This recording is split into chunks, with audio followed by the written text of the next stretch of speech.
اتكتب كتابي على الشخص اللي قعدت طول عمري بدعي ربنا بيه بالاسم. كنت دايما بدعي باسمه على اساس ان هو ده كل فرحتي وسعادتي. ولما اتخطبنا قعدنا شهر واحد وبعدين كتبنا الكتاب عشان كنت خايفه انه يضيع مني. هو ما كانش بيصلي بس انا قلت هغيره وهقربه من ربنا بعد الجواز. في يوم قال لي انا عازمك على العشاء، البسي احلى حاجه عندك عشان هنقابل اصحابنا. فانا فرحت جدا وجهزت، وانا طبيعه لبسي واسع لان انا عندي حياء وبتكسف، فلبست جيبه وطرحه طويله شويه. لما جه ياخدني قال لي ايه يا بنتي اللي انت لابساه ده؟ افتكرته معجب بلبسي، لقيته بيقول لي ايه الهلاهيل دي، ما تلفي الطرحه عدل وتلبسي بنطلون كده شيك زي كل البنات. انا اتصدمت وحسيت بكسره في نفسي، حبست دموعي ونزلت معاه. وصلنا المطعم لقيت ترابيزه مليانه شباب على بنات. قربنا منهم، اول ما شافوني قالوا لي مالك يا بنتي، ايه لبس مامتك اللي انت لابساه ده؟ توقعت كده ان هو يرد عليهم، بصيت عليه لقيته كانه مكسوف مني. قعدت قلت اعدي الليله وخلاص. لقيت القعده كلها هزار بالايد وشتايم بنات على ولاد. حسيت اني مخنوقه، قمت وقلت له انا همشي. قال لي ليه لسه بدري؟ قلت له هتوصلني ولا اروح لوحدي؟ وفعلا وصلني. طلعت اوضتي قعدت اعيط جامد جدا. اللي بدعي بيه طول عمري طلع مش هو ده الشخص ابدا اللي كنت فاكراه او بتمناه. نمت حلمت ببابا في الحلم بيحضني وبيقول لي يا بنتي اللي ما يخافش ربنا ويحاول يوصلك ليه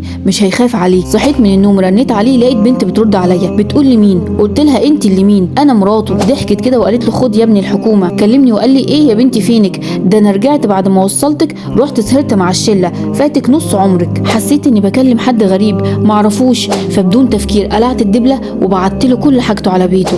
وتعلمت اني ادعي ربنا دايما بالخير لاني فعلا معرفش الخير فين. احنا نظرتنا قصيره لكن الله هو علام الغيوب.